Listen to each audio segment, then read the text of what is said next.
Why are sexual violence rates in Montreal not going down?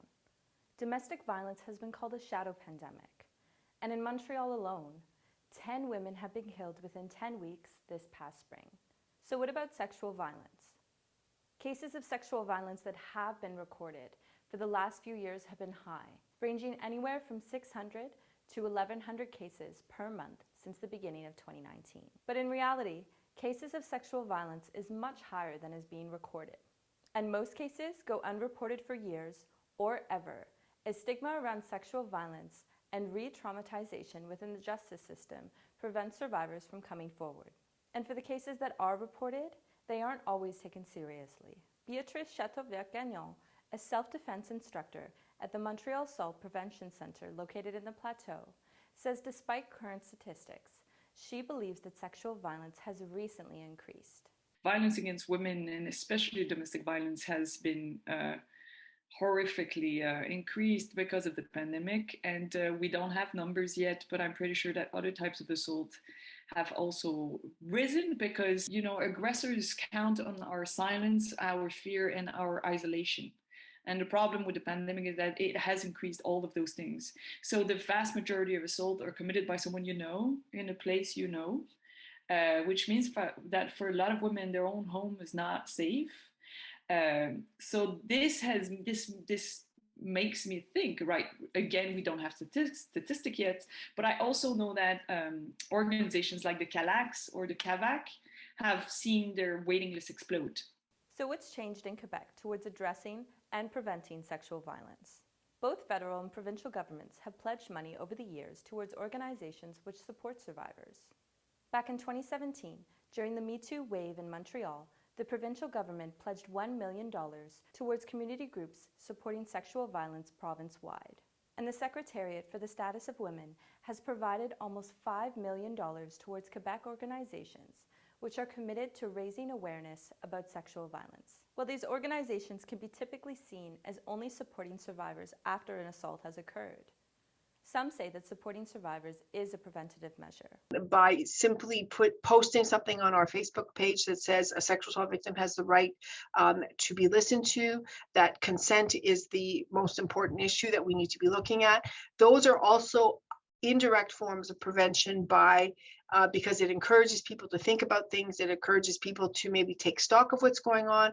It encourages someone who's been silent for many years and not allowed themselves to think, well, yeah, hey, this is what's happened to me, and I have a right to speak about it, and I have a right to go and get help. I have a right to potentially press charges with the police or bring my story forward.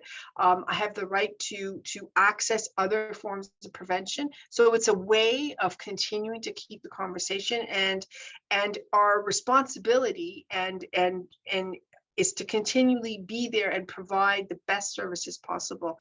CHÂTEAUVERT-GAGNON aims to teach those at risk of how to emotionally and physically defend themselves against sexual violence. Basically, we share tools with people who are most vulnerable to assaults on how to recognize situations that might be uncomfortable and or dangerous, and how to prevent them and how to react to them if we need to. Half the courses is we're practicing moves and stuff, but the other half is we're sitting down and we're practicing a verbal self-defense and talking about assault, what different kinds of assault, how to recognize them, deconstructing all the myths about assaults and assault assailants, and also sharing tools between women, because usually we already have a lot of tools that we've been using without even recognizing that we fought back. But Carol Ann Souffrant, PhD candidate in social work at the University of Ottawa, says that prevention needs to start early.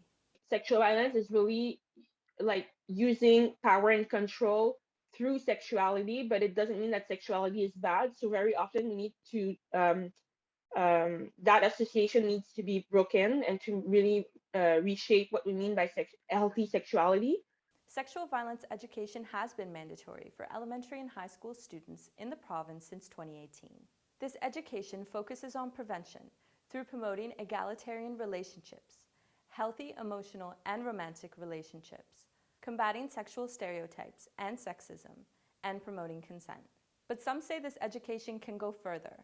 we need to really increase like the prevention programs in schools. I know there are some prevention programs, but it's only like a few days a year.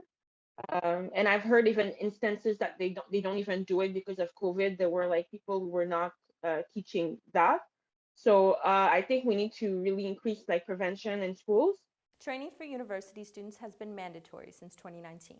Jennifer Drummond, manager of the Sexual Assault Resource Center at Concordia, also known as SARC, says change doesn't happen overnight. I think changing a culture that's been a certain way for forever, change is going to be really slow. And I think part of that change is the education. What role can individuals play in prevention, but also what role can institutions play? What role can they play in promoting a culture of respect and of consent? What does that look like? Drummond says she has noticed an improvement in knowledge, with students having a better understanding of sexual violence and consent and the terminology around this year by year. With continuation of education, EMILIE Marcotte, the Sexual Violence Response Advisor at McGill University, says we may see the changes reflected in the amount of reported cases. As awareness is raising in a community, we do tend to see more people come forward to talk about what happened to them. And we don't want to create a space where we're raising awareness and have no way of catching those people. So ensuring that survivors or people who've experienced sexual violence get support services. So if we have funding going towards supporting survivors and preventing sexual violence through education, what else needs to change in order to make a difference?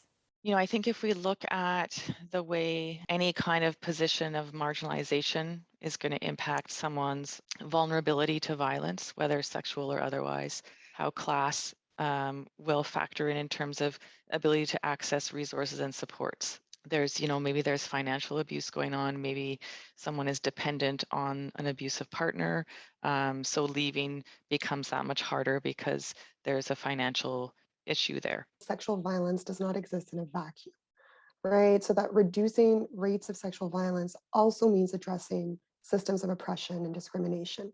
So things like racism, ableism, transphobia, whorephobia, and the list goes on. So when I say it's complex, right, it's because it means addressing factors at many different levels. So individual, relational, community levels, societal factors. There's so many different ways to get involved in affecting change and in reducing rates of sexual violence in the long term.